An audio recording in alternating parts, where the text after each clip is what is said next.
மரியாயே வாழ்க.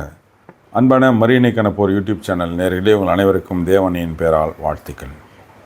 மாதாவுடைய காட்சிகளை ஆரம்ப நாட்கள்லேருந்து நம்ம பார்த்துட்டு இருக்கோம். அதாவது கிபி 40 ஒவ்வொரு காட்சியாக நம்ம பார்த்துட்டு வரோம். அந்த வகையில் இன்றைக்கு கிபி 1100 ஆண்டு நடந்த காட்சி தான் இது. போர்ச்சுக்கல் நாட்டில் நடந்தது. ரீஜுவெங்கோ டோ ஃபெட்டல் அப்படின்ற ஒரு ஊரில் நடந்த ஒரு காட்சி தான் இன்றைய வீடியோ. இந்த காட்சியை பற்றி நாம் தெரிஞ்சுக்கிறதுக்கு முன்னால் மாதாவை வாழ்த்துவோம். பிதாவாகிய கடவுள் கபிரியேல் தூதர் மூலம் தேவதாயை வாழ்த்தினார். நாமும் அந்த அன்னையை வாழ்த்துவோம். என்னோடு சேர்ந்து நீங்களும் தேவதாயை வாழ்த்துங்கள். அருள் நிறைந்த மரியாயை வாழ்க, கர்த்தருமுடனே பெண்களுக்குள் ஆசீர்வதிக்கப்பட்டவள் நீரே. உம்முடைய திருவயிற்றின் கனியாகிய இயேசுவும் ஆசீர்வதிக்கப்பட்டவரே. அச்சிஷ்ட மரியாயே, சர்வேஸ்வரனுடைய மாதாவை, பாவிகளாக இருக்கிற எங்களுக்காக இப்பொழுதும் எங்கள் மரண நேரத்திலும் வேண்டிக் கொள்ளும். ஆமேன். அன்பாருடைய மாதாவுடைய காட்சிகளுக்குள்ளே போய் பார்க்குறதுக்கு முன்னால் ஒரு வேண்டுகோள். மாதாவை பற்றி நாம் தொடராக காட்சிகளை போட்டுட்டு வரோம். இதெல்லாம் உண்மையாக நடந்த சம்பவங்கள். இது எதுவும் கதையோ அல்லது மாதா பக்தியை வளர்க்குறதுக்காக சொல்லப்பட்ட புனை கதைகளோ கிடையாது, புனையப்பட்ட கதைகளோ கிடையாது. இது நிஜமாலும் நடந்தது வரலாற்றில். ஆக அதுக்கான ஆதாரமெல்லாம் எங்கெங்கே மாதா காட்சி கொடுத்தாங்களோ அங்கெல்லாம் இருக்குது. ஸோ இதை நம்பித்தான் ஆக வேண்டும். இதை நம்புகின்ற மாதாவின் பிள்ளைகளாக இருக்கின்ற கத்தோலிக்க மக்களுக்காக இந்த வீடியோக்கள் போடப்படுகிறது. இது மாதாவை பற்றி தெளிவெல்லாம் நமக்கு வரணுன்றதுக்காக இதை போட்டுட்ருக்கிறோம். இதில் சம்பந்தப்படாத சில கத்தோலிக்கர் அல்லாத மாதாவை எதிர்க்கின்ற, மாதாவை பிடிக்காத ஒரு சில பேரும் இதை பார்க்குறாங்க. அவங்களாம் மாதாவுக்கு எதிரான கருத்துக்கள் எல்லாம் கமெண்ட்டில் போடுறாங்க. அந்த மாதிரியான ஆட்களுக்காக நான் ஒரு வேண்டுகோளை வைக்கிறேன். உங்களுக்கும் சேர்த்து மாதாட்ட நாங்கள் வேண்டிக்கிறோம். கத்தோலிக்க மக்களாகி நாங்கள் மாதாவை எதிர்க்கின்ற உங்களுக்காக வேண்டிக்கிறோம். ஏன்னா இதுவரைக்கும் நான் ரொம்ப கடுமையான வார்த்தைகளால் திட்டியெல்லாம் நான் வீடியோ போட்டுட்டு இருந்தேன். இதுக்கு முன்னால் இருந்த ஒரு 14 காட்சிகளில்.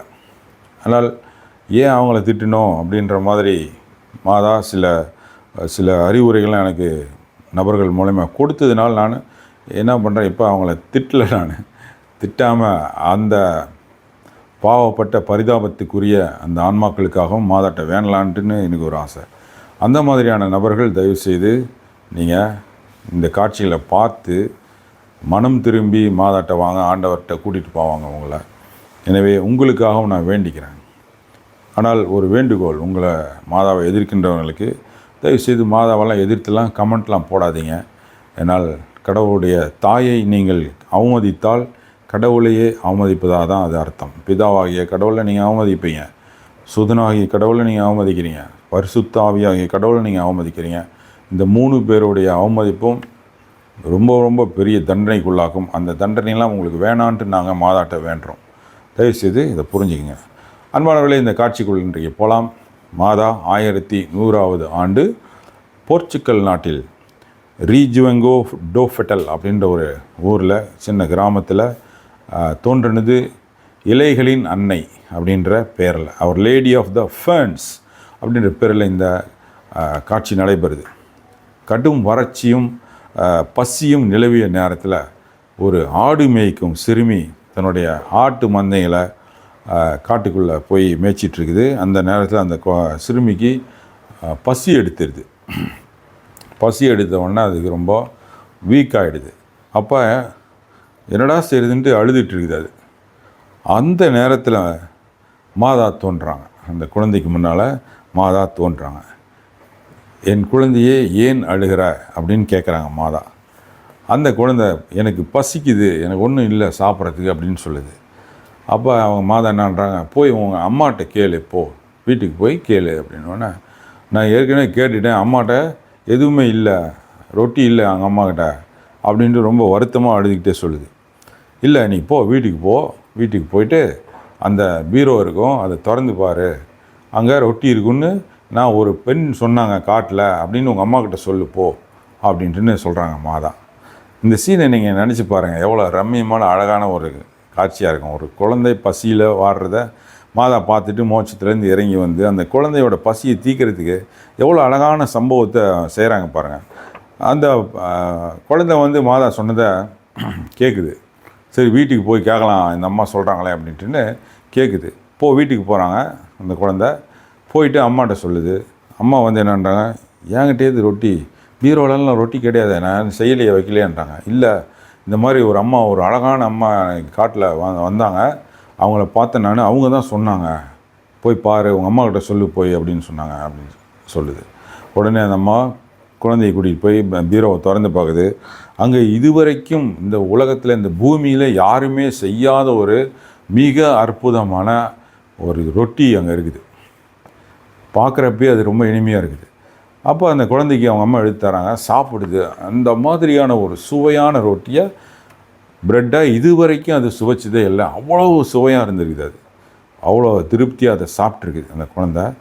அப்போ மறுபடியும் என்ன பண்ணுது, நமக்கு ரொட்டி கொடுத்துருக்காங்களே இந்த அம்மா, மறுபடியும் போய் பார்க்கலாம் அப்படின்ட்டு மறுபடியும் காட்டுக்கு மகிழ்ச்சியாக ஒரு துள்ளி ஓடுது பயங்கரமாக.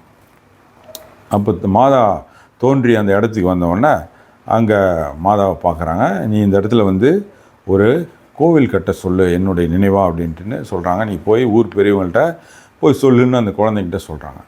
குழந்தைகளை மாதா எங்கே பார்த்தாலும் குழந்தைகளாக தேர்ந்தெடுக்கிறாங்க காட்சிக்கு. தன்னுடைய செய்தியை உலகத்துக்கு கொடுக்கறதுக்கு பெரியவங்களெல்லாம் படித்தவங்க, மேதாவிகள், அப்படியே சமூகத்தில் மிகப்பெரிய பணக்காரர்கள், இவங்களெல்லாம் யாரையுமே மாதா தேர்ந்தெடுக்கலை. மிகச்சிறிய குழந்தைகளை தான் தேர்ந்தெடுத்து இந்த உலகத்துக்கு அவங்க மூலியமாக தான் செய்தி கொடுத்தாங்க. ஏன்னால் தன்னுடைய மகன் அதை தான் செஞ்சுருக்காரு. ஆண்டவர் இயேசு குழந்தைகளை என்னிடம் வரவிருங்கள், மோட்ச அரசு அவர்களுடையதே அப்படின்னு சொன்னார் இல்லையா. அப்புறம் இந்த குழந்தைகளை என் பொருட்டு ஏற்றுக்கிட்டால் என்னுடைய பிதாவை நீங்கள் ஏற்றுக்கிறீங்கன்னு சொன்னார். அதே வசனத்தை, அதே கடவுளுடைய வார்த்தையை மாதா எடுத்துக்கிட்டு குழந்தைகளை தான் தேர்ந்தெடுத்தாங்க தன்னுடைய காட்சிகள், நிறைய காட்சிகளில். அப்போ அந்த குழந்தை சொன்னதை அந்த ஊர் பெரியவங்க கேட்டு என்ன செய்கிறாங்க, கோவில் கட்டுறாங்க. அங்கே லுவாடா அப்படின்னு மாதா சொல்கிறாங்க. அந்த லோக்கல் லாங்குவேஜ், அந்த வட்டார மொழியிலே சொல்கிறாங்க லுவாடா அப்படின்னு. அதாவது இந்த ஆலயம் கட்டப்பட வேணுன்ற அந்த வார்த்தையை லுவாடான்றாங்க மாதா. அவங்கள்ட்ட போய் அந்த பொண்ணு சொல்லுது, குழந்தைய அந்த கிராமத்து பெரியவங்களாம் சேர்ந்து ஒரு கோவிலை கட்டுறாங்க.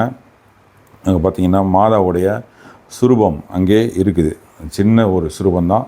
அந்த சுரூபத்தில் தான் இன்றைக்கி மிகப்பெரிய புதுமைகள்லாம் நடந்துகிட்ருக்குது இன்றைய வரைக்கும்.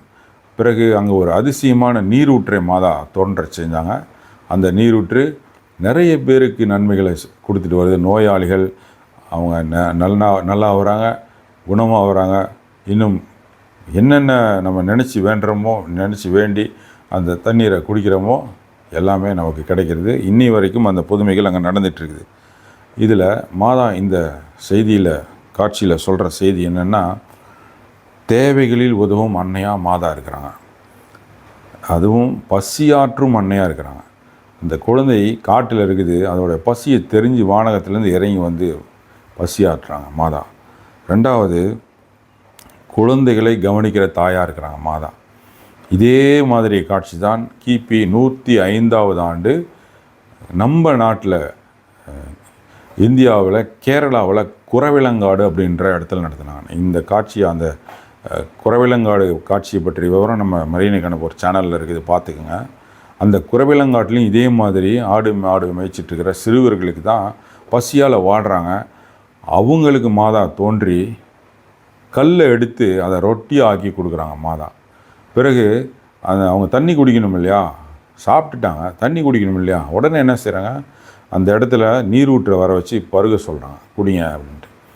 அந்த மாதிரி பசியாற்ற அன்னையாக இருக்கிறாங்க. உலகம் முழுசுக்கும் இப்படி தான் தேவைகளை அறிஞ்சு உதவுகின்ற தாயாக இருக்கிறாங்க மாதா. நம்ம எல்லாருமே மாதாவுடைய குழந்தைகள். நம்முடைய தேவைகள் எல்லாத்தையும் மாதா இந்த மாதிரி தான் ஒவ்வொரு விஷயத்திலையும் நமக்கு நடத்தி காமிக்கிறாங்க. நமக்கு இந்த காட்சியை பற்றி நான் விவரிக்கிறப்ப எனக்கு நடந்ததையும் நான் இதில் சொல்லிடுறேன். இதே மாதிரியான சம்பவம் எனக்கும் நடந்துச்சு. ஏன்னா பசி ஆட்டுகிற அன்னை அப்படின்றப்ப எனக்கும் பசி ஆற்றியிருக்காங்க மாதா. நான் சின்ன வயசில் ஒரு 1வது 2வது படிக்கிறப்ப நடந்த சம்பவம் தான் அது. ஸ்கூல்லேருந்து வருவேன், சாயங்காலம் பசியாக இருக்கும் எனக்கு. எங்கள் அம்மாட்ட கேட்பேன், பசிக்குது, ஏதாச்சும் கொடுங்க, சீக்கிரமாக கொடுங்க, எனக்கு பசிக்குதுன்னுவேன். உடனே என்னன்னுவாங்க எங்கள் அம்மா, நீ போய் மாதாட்ட கேளு போ, மாதா பீடத்தில் நீ போய் கேளு, உனக்கு தருவாங்கன்னுவாங்க. எங்கள் வீட்டில் நாங்களே செஞ்ச மாதா, எங்கள் அம்மா அப்பா நான் எல்லாம் சேர்ந்து செஞ்ச ஒரு பீடம் இருக்குது. அதில் மாதா சுருவம் வச்சுருக்கோம், வேளாங்கண்ணி மாதா சுருவம் சின்னதாக. அந்த சுருவம் இருக்கும் பீடத்தில்.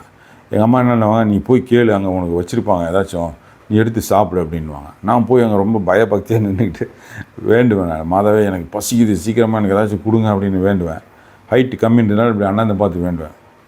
அப்போ என்ன செய்வாங்க, எங்கள் அம்மா ஸ்டூல் போட்டு நான் ஸ்டூல் மேலே ஏற்றி விட்றேன், நீ போய் அவங்க வச்சுருப்பாங்க ஏதாச்சும் நீ எடுத்துக்கன்னுவாங்க. என்னை ஏற்றி விடுவாங்க ஸ்டூல் மேலே. அங்கே பார்த்தா பிஸ்கெட் இருக்கும். மாதாவுடைய பாதத்தில் ஒரு 4 பிஸ்கெட் இருக்கும்.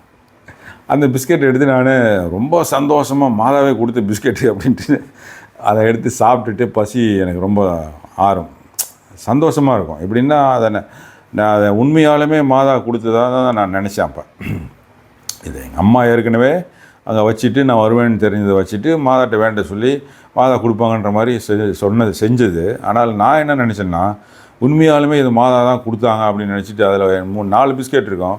ஒரு பிஸ்கெட் எடுத்து என்ன பண்ணிடுவேன், எடுத்து பேப்பரில் சுற்றி வச்சுட்டேன் ஒரு நாள். ஏன்னா இது மாதா கொடுத்த பிஸ்கெட், இதை நம்ம பத்திரமா பெரியவங்களாயும் வச்சு இதை டெய்லி பார்க்கணும் இதை.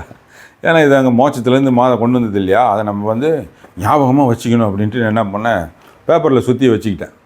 அது பேப்பரில் சுற்றி வச்சது என்ன ஆச்சு, எல்லாம் எறும்பெல்லாம் தின்னு எல்லாம் தூளாகி போயிடுச்சு. அப்புறம் எங்கள் அம்மா சொன்னாங்க, இது வந்து வச்ச எறும்பு தின்னு போயிரும்பா, இதெல்லாம் வைக்க முடியாது அப்படின்னு சொல்லி சமாதானம் பண்ணாங்க.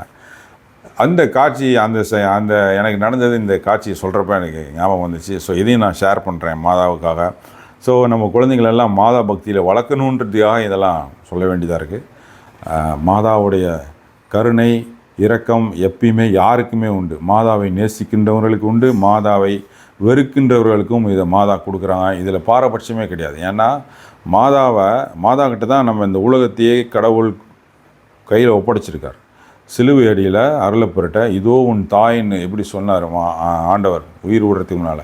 அந்த நேரத்திலே இந்த உலகம் மாதாவுடைய பரிசுத்தமான திருக்கரங்களில் ஒப்படைக்கப்பட்டிருக்குது. அதில் பார்த்திங்கன்னா மாதாவை விரும்புகிறவங்க, மாதாவை விரும்பாதவங்க, மாதாவை அன்பு செய்கிறவங்க, மாதாவை எதிர்க்கிறவங்க, மாதாவை இழிவாக பேசுகிறவங்க எல்லாருமே அந்த மாதாவுடைய கரங்களில் தான் இருக்கிறோம். அதனால் மாதா என்ன செய்கிறாங்கன்னா, யாரையுமே வெறுப்பதில்லை, யாரையுமே வெறுக்காமல் எல்லாருக்கும் தன்னுடைய அன்பை, கருணையை, இரக்கத்தை, கடவுளுடைய இரக்கத்தை, ஆசீர்வாதங்களை கொடுத்துக்கிட்டே இருக்கிறாங்க. இதை எல்லாருமே புரிஞ்சுக்கணும். மாதாவை நேசிக்கின்றவர்கள் மட்டும் இல்லை, மாதாவை எதிர்க்கின்றவர்களும் இதை புரிஞ்சுக்கணும். ஆகவே எல்லாருக்குமான தாயாக மாதா இருக்கிறாங்க. அன்பானவர்களே, இந்த வீடியோவை எல்லாருக்கும் ஷேர் செய்யுங்கள். மாதாவுடைய கருணை ஆசீர் எல்லாருக்கும் போய் சேர வேண்டும். எனவே இதை எல்லாருக்கும் ஷேர் செய்யுங்கள். தேவதாயின் மாசற்ற இதயம் போற்றி வணங்கப்படுவதாக. தேவதாய் என்றென்றும் வாழ்த்தப்படுவார்களாக. நன்றி. மரியாயே வாழ்க.